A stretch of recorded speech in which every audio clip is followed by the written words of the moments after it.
para poder dar inicio a este estudio, y fue el inicio de la pandemia. Y el Señor, yo le decía, yo quiero estudiar la palabra, y yo tenía la cultura, creo que como muchos lo hacemos acá, de estudiar por libros, Ezequiel, Daniel, un evangelio, una epístola, me iba para los Salmos, iba para Proverbios, en fin. Y en la pandemia le pregunté al Espíritu Santo cómo estudio la palabra, y Él me regaló algo y me dijo, todo tiene un principio y todo tiene un final. No puedo saltar procesos, tampoco podemos evitar simplemente tratar de adelantarnos porque yo quiero avanzar y quiero terminar. Todo tiene un inicio, todo tiene un escalón. Para llegar al 10 hay que empezar por el 1. Para poder avanzar y poder crecer tengo que comprender realmente cuáles son las bases. Y yo quiero que en esta noche pues podamos nosotros empezar. Los animo, los felicito por preparar su corazón, por disponer su corazón, y quiero invitarles para que hoy podamos nosotros decirle al Señor, bueno Padre, yo quiero conocer lo que tengo en mis manos y quiero apropiarme de lo que tengo en mis manos y quiero poder disponer esto como una herramienta que dice la palabra del Señor, pero quiero que sea útil en mis manos. Amén. Entonces yo deseo en esta noche que por favor no quiero empezar directamente a la palabra, sino quiero que usted me comprenda qué es esta palabra, qué es este libro. Y yo quiero hablar, si nosotros queremos dar inicio basado en lo que el Señor me regalaba del libro de Génesis, tenemos que entender que para poder empezar a leer la palabra del Señor, tendríamos que empezar por un inicio que es Génesis. Y si empezamos por un Génesis, tenemos que entender que el compromiso es muy fuerte, porque el libro de Génesis, o el inicio de este libro de la Biblia, Génesis, tiene para muchas personas demasiadas interpretaciones. Génesis lo podemos interpretar o se ha manejado de una manera, diferentes conceptos, y el propósito aquí no es polemizar, sino tratar de ir a ser un poco más claro. Génesis es un libro que se trata de los principios de la humanidad, se trata de los principios de la creación que parte de Dios por medio empezó, pero por medio de unas historias muy profundas, por personajes y con grandes enseñanzas, adicional de lugares específicos, nos dejó grandes expectativas y grandes enseñanzas. Entonces yo quiero que cada vez que nosotros vayamos avanzando en un libro, vamos a mirar el libro, pero miramos el contexto, empezamos a tratar de analizar lo más que se pueda del original del libro como tal. Si nosotros queremos hablar de Génesis, tenemos que hablar de Génesis como el libro en el original del hebreo, que es Bereshit. Para la próxima clase vamos a empezar a ahondar más y les traemos las diapositivas completas. En el hebreo, quiero que comprenda este principio. En el hebreo, los libros de la Biblia, los 5 primeros libros de la Biblia, están basados, o su nombre se basa con las primeras palabras o los primeros nombres que usted va a encontrar en la Biblia. Ejemplo, Génesis capítulo 1, versículo 1 dice, en el principio creó Dios los cielos y la tierra. La palabra o la frase en el principio, en el hebreo, esa palabra en el principio, viene la palabra Bereshit. Bereshit es S-H-I-T, que traducido en el hebreo es en el principio. Por eso ese libro se llama Génesis, que en el griego fue colocado, o en la Septuaginta fue colocado allí. Ahora, necesitamos entender muchas cosas de lo que la estructura de la Biblia, de la manera como está elaborada la Biblia, o cómo fue el origen de la Biblia. Entonces, si nosotros queremos estudiar lo que significa Génesis o desde el principio, tenemos que empezar a entender de dónde empezaron las grandes traducciones. Y yo quiero más o menos hablarle de algo que vamos a escuchar durante todo el curso, algo que se llama la Septuaginta. Y la Septuaginta la hemos escuchado, creo que la hemos escuchado varias ocasiones, las hemos escuchado varias veces, o de pronto en algunas enseñanzas ha escuchado esta palabra, la Septuaginta. ¿Qué era la Septuaginta? La Septuaginta fue una orden que por instrucciones de Ptolomeo Filadelfo, en el 284, el 246 más o menos antes de Cristo, un monarca griego que estaba en Egipto, hizo lo siguiente, dijo, necesitamos hacer algo porque vemos que los judíos están perdiendo su esencia, y la esencia de los judíos se perdió porque ellos ahora ya no están en su pueblo natal, y entonces ya están en Alejandría, o sea, están en otros lugares de Europa, y como estaban en diferentes lugares de Europa, entonces la esencia de su conocimiento se había perdido. Como se había perdido la esencia del conocimiento, entonces todo el mundo dijo, ¿conocen la lengua natal, la lengua de ellos? No la conocemos.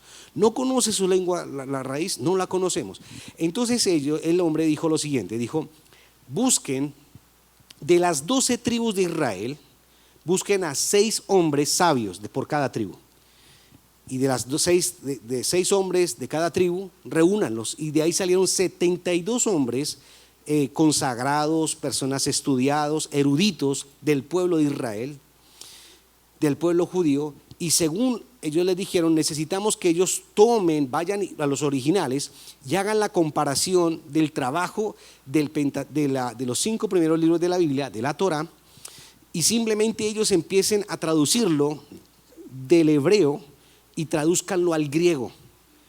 Cuando ellos hicieron ese ejercicio, entonces ellos simplemente hicieron algo, recopilaron el trabajo de los 72 personas, y cuando recopilaron el trabajo de las 72 personas, se dieron cuenta de que todos apuntaban a lo mismo. Había un mismo sentir, había un mismo pensamiento, había una misma ideología, y ellos decían, no es coincidencia que todos apunten a lo mismo y hablen de un Dios vivo, hablen de un Dios real, hablen de un propósito, hablen de un diseño, hablen de una esencia de lo que está pasando. Entonces, cuando ellos empezaron a hablar de esa manera, entonces de allí ellos simplemente dijeron, bueno, ahora necesitamos que las personas que ya no están en Israel, en su pueblo, en la tierra natal, estudien la palabra. Entonces tomaron la Biblia del original, del arameo, la tradujeron al griego, y cuando la trajeron al griego, entonces la Biblia, la primera traducción, entonces se amplió, y cuando se amplió la traducción, entonces allí empezaron a conocer los judíos que ya no estaban en la tierra natal, a leer la Biblia, y fue la primera traducción que se conoció que es la Septuaginta. No sé si fue claro, espero no enredarlo. Ya le explico por qué es importante el tema. Porque cuando en Alejandría se brota o se da como inicio para que ellos empiecen a tener esto como un texto sagrado, entonces sucede algo fuerte y algo curioso, y es que se radica y dice, o sea que nosotros tenemos acceso al original para que por medio del original pues simplemente nosotros conozcamos la palabra. ¿Por qué le hablo de este escenario que sucedió con la Septuaginta y con estos 72 hombres de las tribus de Israel? Porque cuando nosotros hablamos de Génesis, nosotros tratamos de identificar a Génesis como un libro aparte, y nosotros no podemos mirar el libro de Génesis como un libro aparte. Cuando hablemos de Génesis, o cuando te ubiques en Génesis, o en Éxodo, o en Números, en Deuteronomio, o en Levítico, tenemos que pensar en esos 5 libros como un solo libro. Porque cuando nosotros hablamos de la Septuaginta, que ya sabemos que fue una reunión de 72 hombres que simplemente lo único que hicieron fue interpretar del original, trazaron del hebreo al griego, tradujeron la palabra, ellos lo que simplemente dijeron es, ¿qué hay que hacer? No, hay que traducir el Pentateuco, los 5 libros, ese libro original del hebreo. Entonces de allí sucede algo fuerte. La palabra Pentateucos viene de la palabra griega que es 5 cajas significa. Y la palabra 5 cajas, que significa Pentateuco, simplemente lo que se decía era que en 5 cajas o en 5 estuches o en 5 cilindros estaba dividido Génesis, Éxodo, Levítico, Números, Deuteronomio. Entonces cuando ellos tomaron los 5 cilindros o las 5 cajas, ellos dijeron, aquí están lo que nos están mandando a traducir. ¿Qué son? Son un Pentateuco, 5 cajas. ¿Y eso que está allí? ¿Por qué está dividido así? ¿Son diferentes? No, son diferentes. Es un solo libro que simplemente fue escrito en papiros, rollos de papel. Pero imagínese un rollo, calcúlelo usted, envolverlo y tratar de envolver 5 libros. O sea, decía, es imposible, no hay un libro, no hay una caja, no hay un cilindro que pueda tener la capacidad o que cubra, nos dé la capacidad de sostener los 5 libros. Para eso necesitamos dividirlos. Entonces ellos tomaron 5 cilindros diferentes, y en cada cilindro diferente colocaron a uno la parte del principio, el segundo que fue la creación, el segundo que fue la salida de Egipto, la tercero que fue el momento cuando Dios llama y le da la orden a los levitas, el cuarto que fue cuando el censo en el desierto, el quinto que fue la despedida de Moisés. Todo lo dividieron de esa manera y lo dividieron en 5 cilindros o 5 cajas, y de allí salió la famosa frase Pentateuco. Esos estuches simplemente contenían los 5 primeros libros o escritos de la Biblia que fueron por mano o por inspiración, o fue guiada por Moisés. Entonces cuando nosotros empezamos a mirar la división de la Biblia, tenemos que empezar a analizar ese concepto de decir, lo que yo tengo que primero observar y entender es que la Biblia tiene un origen y la Biblia tiene un inicio, la Biblia tiene un principio. Y ese principio me da a mí un punto de referencia y no lo puedo saltar, no lo puedo omitir. Entonces nosotros tenemos que simplemente entender algo fuerte, porque nosotros tenemos que decir por qué para nosotros es importante el Nuevo Testamento. ¿Por qué el Antiguo Testamento y el Pentateuco? ¿Por qué para nosotros tiene que ser no una clase de escuela dominical el libro de Génesis y tampoco una historia el libro de Éxodo? ¿Por qué tiene que ser diferente?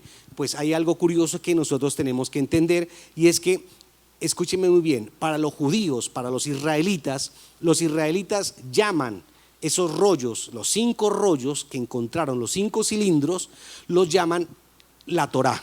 Ahora quiero que me comprendan esto, no quiero confundirlos, quiero que me comprendan el tema. Cuando los 5 libros, los 5 rollos, los 5 cilindros que aparecen allí son mencionados como la Torá, entonces hay algo que nosotros tenemos que entender.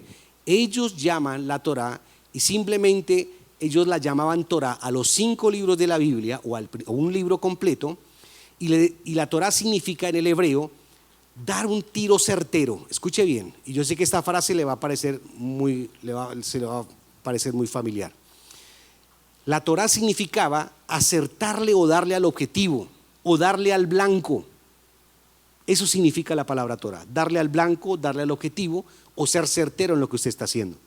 Entonces cuando alguien tomaba o disparaba una flecha y le daba al blanco, eso es Torá, o sea, hizo las cosas bien. Realmente está manejando las cosas como debe manejarlas, hizo las cosas como deberían ser. Entonces, si nosotros analizamos como lo hemos estudiado y como lo hemos explicado muchas veces, podemos entender que cuando nosotros hablamos de pecado, y si recuerda lo que significa la palabra pecado es errar al blanco, no darle al blanco. Entonces, cuando nosotros hablamos y simplemente dice no le di al blanco, y si nosotros lo llevamos a la traducción judía, ellos podrían decir: yo disparé una flecha y no le pegué a la Torá.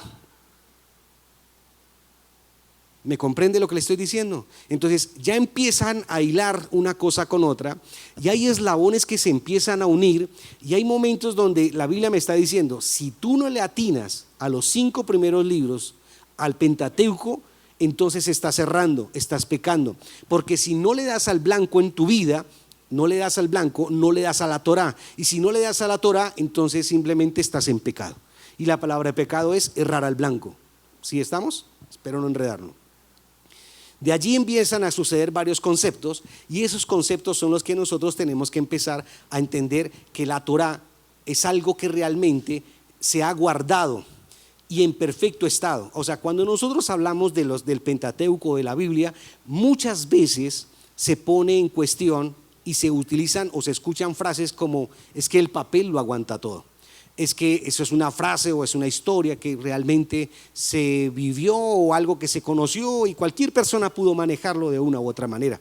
Y de pronto nosotros decimos: de verdad, se pudieron haber equivocado o alguien pudo haber agregado. Quiero que usted tenga algo en esta noche, algo claro, que cuando uno mira la historia y uno observa lo que representaba los papiros, lo que representaba los pentateucos, esos cilindros que encontraron ellos, y la manera como ellos transcribían esos cilindros, quiénes eran los que los escribían, la cosa empieza a tener otro sentido. Porque cuando nosotros hablamos de que la Torá permaneció en perfecto estado y se transmitió esa esencia de generación en generación, entonces nos puede dar una garantía que, humanamente hablando, podemos decir que se ha guardado exactamente como fue escrita desde su original. ¿Y por qué le hablo esto? Porque la historia cuenta, y los grandes arqueólogos y los grandes estudiosos han observado y han investigado la manera como han encontrado esos fragmentos en el Mar Muerto, en las cuevas de Qumran. Cuando sacaron ellos, empezaron a analizar algo fuerte y decían: los escribas, las personas que fueron preparadas o las personas que fueron escogidas para transcribir el Pentateuco, los 5 libros primeros de la Biblia, o lo que escribió Moisés, ellos eran preparados y les decían: ustedes tienen que transcribir letra a letra, signo a signo, tal cual está allí. Si usted escribe o omite una letra o omite una palabra o agrega un símbolo adicional, usted es digno de muerte. A veces podríamos decirlo que fuera simplemente una frase de cajón, pero para el pueblo judío eso era así. Un escriba no podía omitir. Un escriba tenía que simplemente lavarse las manos, mantenerse realmente despierto y tener una claridad, y tenía que tener un lugar tan especial donde simplemente nada lo podía distraer, y lo que estaba haciendo tenía que estar muy consciente del momento de lo que iba a transcribir. Ahora, quiero que comprenda lo siguiente. Cuando encuentran esos descubrimientos en la cueva de Qumran y encuentran los libros antiguos y los originales que le dan el peso a la Biblia, entonces ellos encuentran algo curioso y empiezan a mirar que los escribas, tanto era el celo de las personas que transcribían, que ellos, los escribas tomaban la lectura, la Biblia, perdón, los papiros, pero cuando un papiro se sacaba y se tomaba, se guardaba en un lugar, y el lugar no era fresco, el lugar era húmedo, podía generar hongo.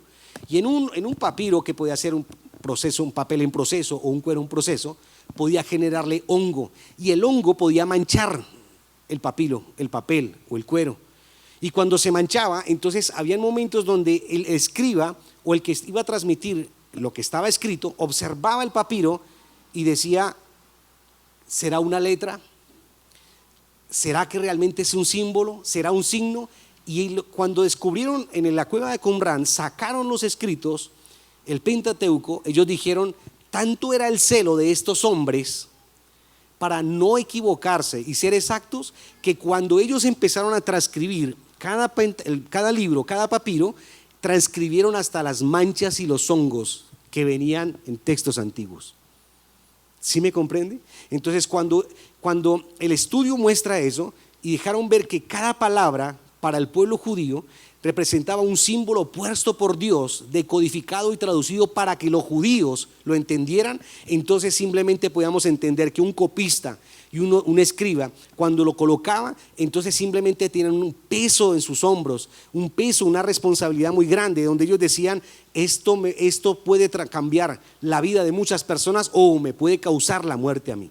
Hasta el punto que los papiros realmente tienen un peso muy fundamental en la historia, y en este momento tienen algo que realmente nos dejan algo ver muy claro, y es que quiero que me comprendan algo. Esos papiros que encontraron en la cueva de Qumran nos dan a entender algo fuerte, y es que esos papiros dejan ver que lo que escribió Moisés siglos atrás llegan a la Septuaginta, a los 72 personajes que les comenté ahorita, y llegaron realmente fiel copia, basado simplemente en la manera como estas personas, estos escribas, estos copistas, según lo que cuentan, escuchando un dato de la National Geographic, ellos decían que el copista y esos escribas rayaban casi a legalistas, a casi tan religiosos, que por eso el Señor Jesucristo hablaba con ellos y les hablaba tan duro a los escribas y les decía: ustedes rayan de religiosidad, ustedes rayan como de ser como tan cuadriculados por su forma de no equivocarse y de no agregar y de marcar la palabra tal cual está.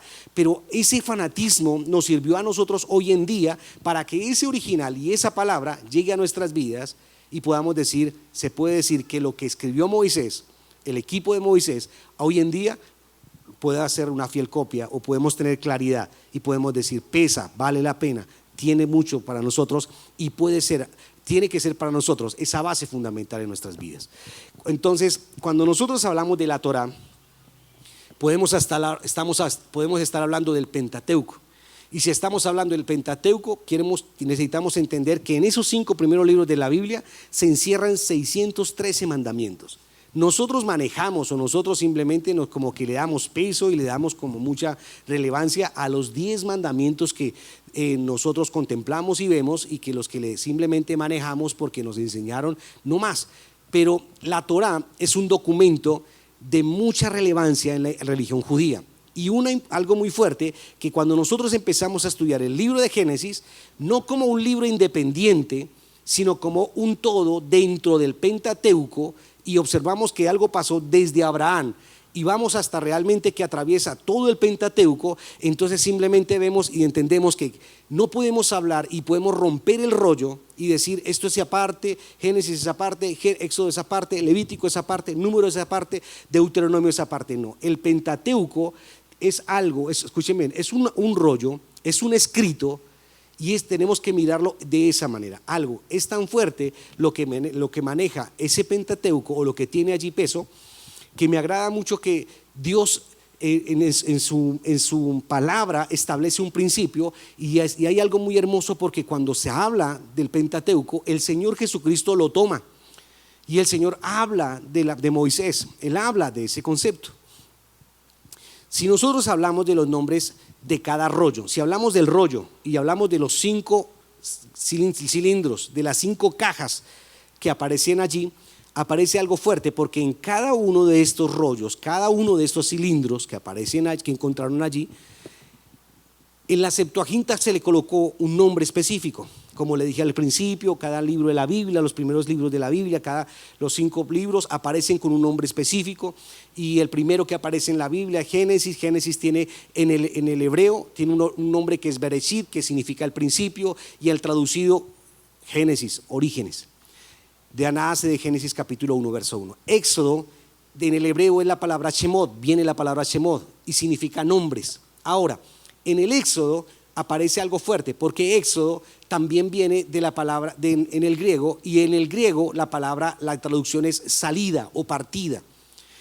Estos nombres, si leemos Éxodo capítulo 1, verso 1, aparece de la siguiente manera: estos son los nombres de los hijos de Israel. Esto es de Jacob, es decir, Jacob, que se trasladaron a Egipto con su padre, cada uno en su familia. O sea, si nosotros analizamos el libro de Éxodo, se refiere a los nombres de las personas que salieron en el momento de la transición o en la salida de Egipto a la tierra prometida. El siguiente libro que aparece allí en el Pentateuco es Levítico, y el Levítico en el hebreo aparece como Vayikra, y ese significado es y él llamó. Ahora, en el griego Levítico es Levíticos con K, y se refiere y tiene que hablar algo acerca de los levitas. En Levítico capítulo 1, versículo 1 dice: y el Señor llamó a Moisés desde el tabernáculo y le dijo. Cuando nosotros hablamos de Vayikra, me habla a mí de y él llamó, o sea, de un llamado que Dios le hizo a Moisés, de algo que pasaba cada vez cuando Moisés se acercaba al tabernáculo. El siguiente libro, el tercer libro que aparece en el Pentateuco es el libro de Números, y Números en el hebreo aparece como Bamidbar, D-B-A-R, Bamidbar, que significa números. Y esa palabra de números tiene que ver en la manera como Dios le dice a Moisés: cuenta las personas que hay, y empieza a mirar los hombres de guerra, pero cuenta, identifica las familias también que están en cada tribu. Haz un censo. Y aparece en Números 1, versículo 1, dice: tú y Aarón anoten las tropas con la ayuda de un jefe de familia por cada tribu. Era el censo del pueblo de Israel, era el orden en el desierto que cada tribu y cada familia tenía que ocupar. El momento donde cada persona tenía que simplemente decir quiénes están para la guerra, pero quiénes van a servir también en diferentes áreas. Entonces podemos entender que en el desierto, cada vez que hablemos de números, podemos identificar y decir: ya, fue cuando Dios en el desierto mandó contar al pueblo de Israel. Y el quinto libro que aparece en el Pentateuco es Deuteronomio, y en el hebreo es Devarim, terminado en la I griega, y esa tiene que ver en un significado que son palabras. Y cuando la Biblia me habla a mí de palabras, me habla específicamente de se le otorga o se le entrega a las últimas palabras que dio Moisés. Pareciera ser que fue como las palabras que recapituló Moisés y le recordó al pueblo de Israel todo lo que Dios iba a hacer, todo lo que Dios había dicho, todo lo que Dios había declarado. Ese es Deuteronomio. En el griego aparece la palabra Deuteronomion, que es la segunda ley, o sea, el repaso de la ley por Moisés. Eso es el Pentateuco, eso es lo que nosotros tenemos que identificar y poder decir, listo, vamos a empezar con la Biblia y vamos a dar inicio a la Biblia. Pero si ese es el inicio de la Biblia, yo debo entender que hay un pequeño resumen que no se me puede olvidar. Y hay un principio muy fundamental cuando yo lea los primeros 5 libros de la Biblia y debo entender que la Torá, los 5 primeros libros de la Biblia, el Pentateuco, llámelo como quiera, esos 5 libros tengo que unificarlos, no separarlos, sino que debo entender de que ellos se van a entrelazar y que son la base para que yo pueda comprender el resto o el desenlace de lo que viene en la Biblia. Ahora, cuando nosotros hablamos o cuando nos dan los grandes pensadores y grandes eruditos y grandes teólogos, establecen que en los 5 primeros de la Biblia son un solo libro. Ellos se basan de ciertos libros o mensajes que aparecen en la Biblia y que lo dan por sentado. Quiero que miren Josué capítulo 1 versículo 7. Y ellos simplemente dicen, es un solo libro y no es dividido, no lo dividieron. Y como que la Biblia lo marca muy fuerte. Josué capítulo 1 verso 7, el Señor le habla a Josué cuando muere Moisés y le dice, sé fuerte y muy valiente. Y dice la palabra, ten cuidado de obedecer todas las instrucciones que Moisés te dio. No te desvíes de ella ni a la derecha ni a la izquierda, entonces te irá bien en todo lo que hagas. No me habla y no desglosa ni divide el Pentateuco, habla de un solo mandato, habla de una sola manera a lo cual Moisés escribió. Cada vez que se le recuerda a Josué, simplemente le habla de un todo, no le habla de un capítulo, no le habla de un libro aparte, le menciona todo como un solo libro. En Mateo capítulo 5, en el verso 17, aparece un mensaje donde el Señor habla y dice lo siguiente. Mateo 5, 17 dice, no malinterpreten la razón por la cual he venido. Y el Señor dice, no vine para abolir la ley de Moisés o los escritos de los profetas. El Señor habla de algo fuerte, habla de una ley de Moisés y habla de unos escritos de los profetas. Entonces cuando me hablan de los profetas hay demasiados. Pero cuando me habla de la ley de Moisés me habla de uno y eso es diferente. En el primer libro de Reyes capítulo 2 versículo 3 hay otro argumento también que coloca y lo colocan allí, dicen por qué se debe pensar en un solo libro. Primer libro de Reyes capítulo 2 verso 3. Y esta es una directriz que Dios le entrega y dice, cumple los requisitos del Señor tu Dios y sigue todos sus caminos. Escuche esta palabra. Obedece los decretos, los mandatos, las ordenanzas y las leyes que están escritos en la ley de Moisés para que tengas éxito en todo lo que hagas y donde quiera que vayas. Y cuando leemos el pasaje no me habla de un libro específico, me habla del libro de la ley de Moisés en un todo. Es un libro completo, no me lo desenglosa, me habla de un solo nomás. En el Evangelio de Lucas capítulo 2 verso 22 aparece nos habla también y nos coloca una referencia muy bonita allí. Dice, luego llegó el tiempo para la ofrenda de purificación. Escuche esto, como exigía la ley de Moisés después del nacimiento de un niño. Así que sus padres lo llevaron a Jerusalén para presentarlo al Señor. Siempre, y hay muchas referencias más donde la Biblia me habla a mí. Escuchen bien esto, cuando me hablan la Biblia de la ley de Moisés, me hablan de los 5 libros, no me hablan de una cierta cita. Cuando me hablan de la ley de Moisés, ¿qué cita es? No, tenemos que entender que cuando hablan de la ley de Moisés me están hablando de Génesis, Éxodo, Levítico, Números, Deuteronomio. Cuando la Biblia me habla a mí de los libros proféticos, sí, claro, son muchos. Hay menores, 5 mayores, hay 12 menores, entonces son demasiados. Hay libros proféticos, pero cuando me habla la Biblia de la ley de Moisés, son 5 libros que simplemente tengo que aprender a identificar y decir, ya, sí, claro, es que esto fue dividido por la Septuaginta, los 72 personajes, 6 de cada tribu que se reunieron, que el Espíritu Santo los utilizó para tomar los originales y tomar las copias y poder transmitirlas y poder permitir de que todo lo que tengamos en este momento pues esté en nuestras manos. En el libro de Josué capítulo 8 versículo 31, esta es la última cita que tengo acá, dice, y siguió los mandatos que Moisés, siervo del Señor, había escrito en el libro de instrucción. Y cuando dice la palabra, háganme un altar con piedras sin labrar que no haya sido trabajadas con herramienta de hierro. Entonces presentaron sobre el altar ofrendas quemadas y ofrendas de paz al Señor.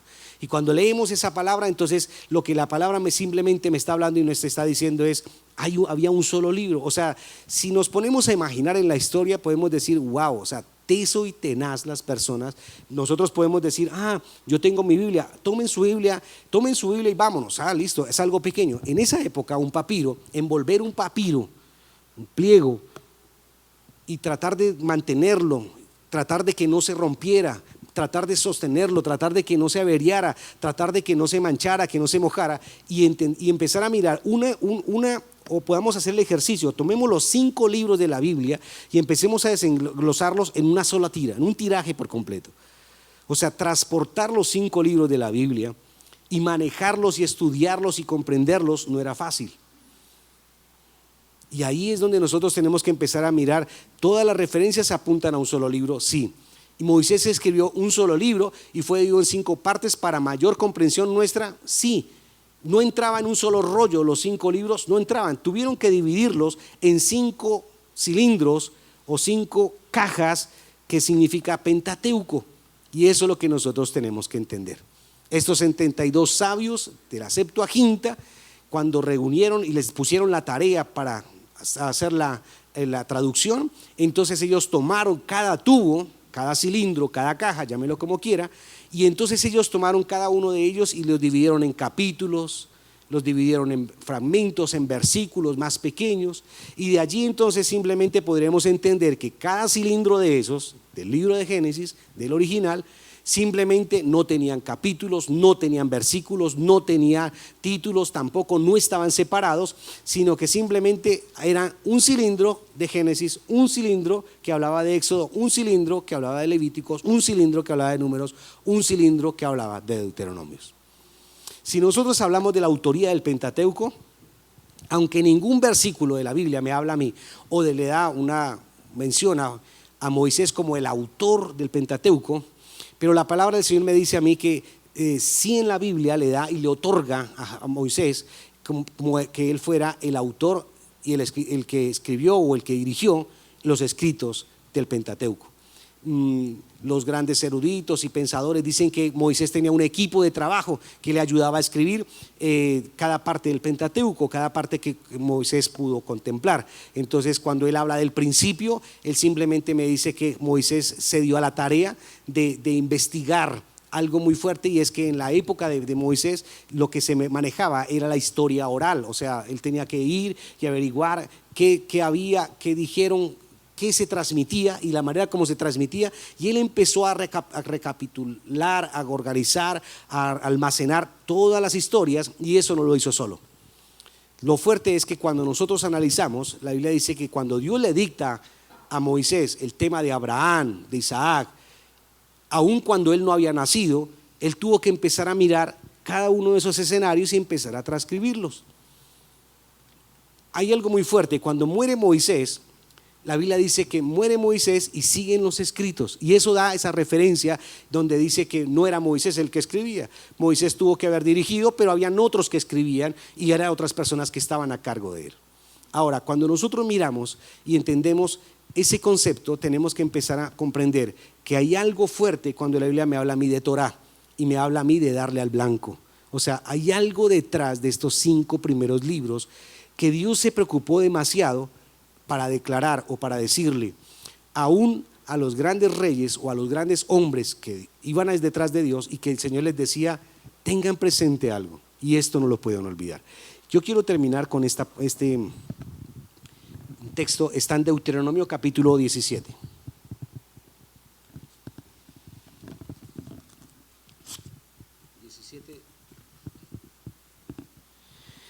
Versículo, por favor, 14. Escuche esto. Y aparece algo que me llama la atención, porque cuando me habla de Deuteronomio, y Deuteronomio utiliza esta expresión, y en la Septuaginta colocan, a mí aquí en la Biblia aparece pautas para los reyes. Escuche esta frase. Dice: estás por entrar en la tierra que el Señor tu Dios te da. Cuando tomes posesión de ella y te establezcas allí, tal vez se te ocurra pensar, deberíamos tener un rey para que nos gobierne, tal como tienen las naciones que nos rodean. Verso 15. Si tal cosa sucediera, asegúrate de designar como rey al hombre que el Señor tu Dios elija. Tendrás que nombrar a un hermano israelita, no podrá ser un extranjero. Verso 16, escuche esto: el rey no deberá construir grandes establos para sí, ni enviar a su gente a Egipto para comprar caballos, porque el Señor te ha dicho, nunca vuelvas a Egipto. El rey no deberá tomar muchas esposas para sí, porque ellas apartarán su corazón del Señor. Tampoco deberá acumular para sí grandes cantidades de oro y plata. Dice verso 18, cuando se siente en el trono a reinar, lea el texto ahí por favor, y si quiere subraye ese pasaje y tome esta palabra en su corazón como algo que debería ser para nosotros primordial.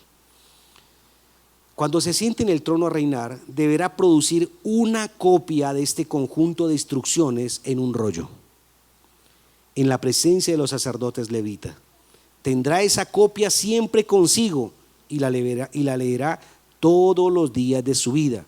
De esa manera aprenderá a temer al Señor su Dios, a obedecer todas las condiciones de esta serie de instrucciones y decretos. Versículo 20. La lectura diaria impedirá que se vuelva orgulloso y actúe como si fuera superior al resto de sus compatriotas, y también impedirá que se aparte de los mandatos en lo más mínimo. Además, será una garantía de que él y sus descendientes reinarán por muchas generaciones en Israel.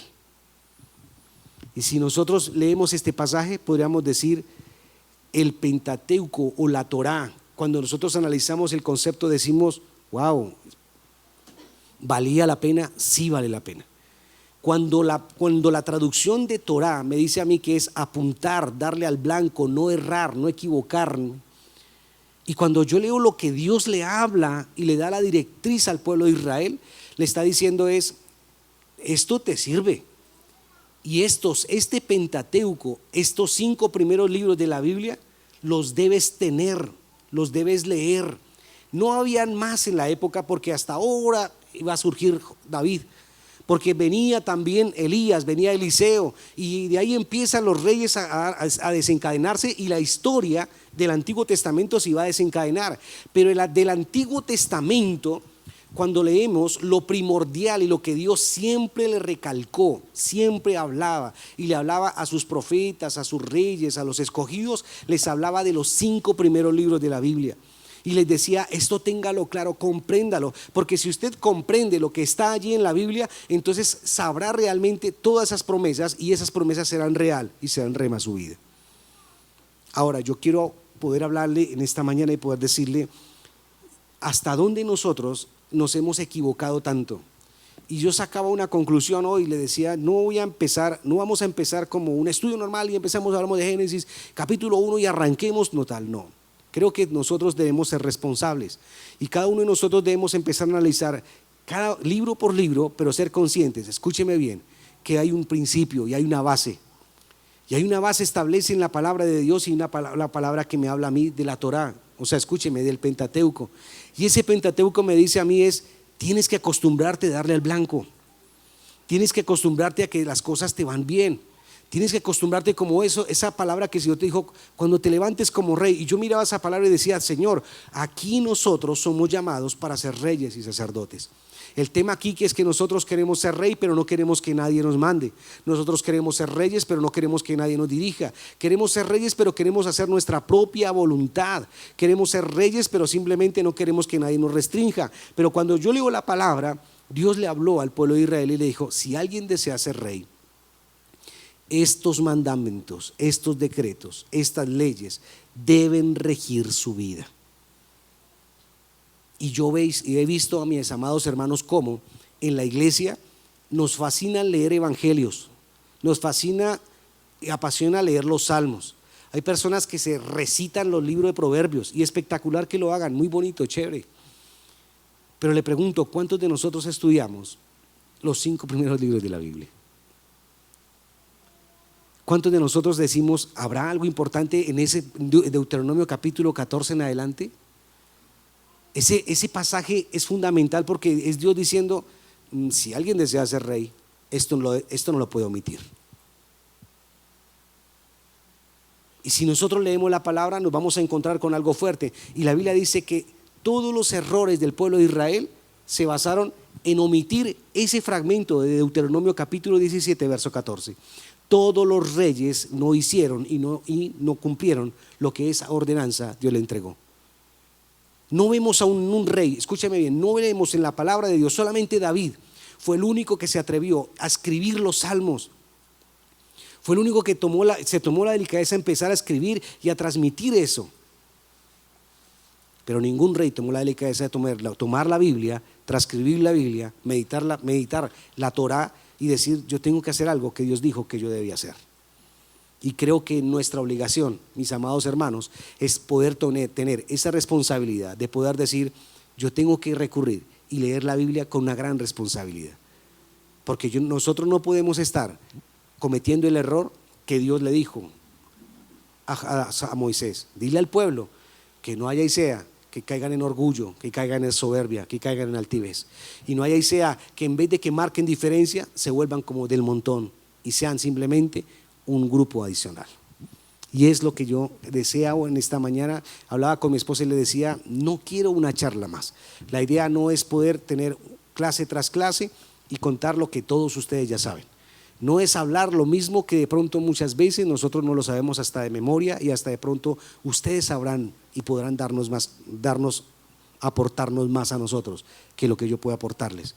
Sino el propósito es poder transmitirle una experiencia que desde el año pasado el Espíritu Santo me dijo, me tendrás que conocer allí.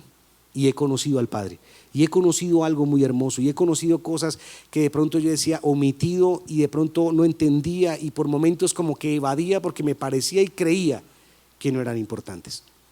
Pero si nosotros vemos a la luz de la palabra y si entendemos el principio, entonces podríamos empezar a decir, wow, espera un momento, si Torah es darle al blanco y si pecado es cerrar al blanco, entonces yo tengo que reafirmar, tengo que orientar, tengo que recalcular algunas cosas y no puedo omitir. Es muy hermoso leer salmos y los felicito y gloria a Dios, y sigan leyendo salmos. Es muy bonito cuando leemos el Nuevo Testamento porque queremos ver señales, prodigios, el Espíritu Santo, amén por eso. Pero ¿y qué de lo que nos debe regir a nosotros? Pero ¿y qué de aquellas cosas que nos lleve a nosotros a conocer a nuestro Dios? Que nos lleva realmente a tener la estructura y a tener realmente como lo que el Señor le habló a Moisés y le dijo, ¿quieres ser rey? Estos principios los debes de tener. Hay un principio que debe haber en tu vida, hay un principio que debe regir tu corazón. Y yo quiero que en esta noche pues vamos a orar para terminar.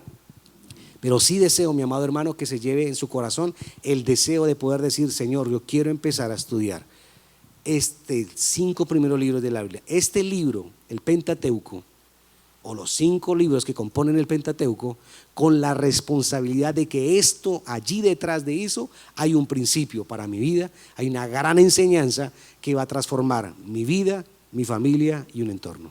¿El tema cuál es? Génesis se divide de una manera muy curiosa. Es del capítulo 1 al capítulo 11 está la historia de Dios con el mundo. Eso es la primera parte. Del capítulo 12 al capítulo 50 está la historia donde Dios con un hombre que es Abraham, pero empieza a marcar la diferencia y a marcar un objetivo claro con la familia de Abraham. Esas dos partes de Génesis, esas son dos, es como si se dividieran 2 capítulos de Génesis. De allí empieza a marcar algo, y de allí hay muchas cosas donde nosotros tenemos que empezar a conocer quién es Dios y qué hace Dios en medio nuestro. Yo les sugiero que tengan una lectura, empiecen a tener una lectura diaria. Si usted tiene una cultura más o menos, yo me demoro 6 capítulos en 1 hora, no me rinde leer, tengo una atención dispersa, pero entonces yo trato de concentrarme, y eso ha hecho que yo pueda fácilmente, si ustedes se rigen a tener una lectura diaria, en una semana podrían estar leyendo Génesis. ¿Cuál es la intención? Que cuando nosotros empecemos a tocar Génesis y a desglosar Génesis, ustedes ya tengan, digan, ya sé para dónde va, ya sé, ya entendí por qué esto, ya comprendí por qué esto. Hay conceptos fuertes, por ejemplo, cuando uno empieza a leer Génesis o Éxodo, Levítico o los Reyes, Crónicas o la historia de Israel, y uno dice, Dios, ¿por qué es tan malo? ¿Por qué tan intransigente? Hay un tema que tiene que ver con el sacerdocio, hay tema que tiene que ver con la integridad, hay tema que tiene que ver con el pecado, hay tema que tiene que ver con áreas específicas que hay, uno dice, pero yo no entiendo por qué. Y yo le decía al Señor, Señor, ¿pero por qué a veces así? Y el Señor me decía a mí, si como autoridad, a veces nosotros queremos decir, en la casa a veces decimos no, y un no, nosotros no deseamos que se refute, porque a veces un no es más que suficiente. Y hay nos en la Biblia, y en el Pentateuco aparecen nos que uno dice, para él es claro, está sentado, y si a él no le agrada, aquí el punto es, ¿cuál es mi postura ante él? Y aquí es donde yo quiero que entiendan, esos 613 mandamientos que aparecen allí en la Biblia, son 613 mandamientos que el mismo Señor Jesucristo dijo, pues hermano, si usted se pela en uno, porque de los 613 hay uno que dice que si se pela en uno, es como si la hubiera embarrado en los 613. O sea, como que dice, entonces ¿quién va a cumplir eso? Entonces nadie lo va a cumplir.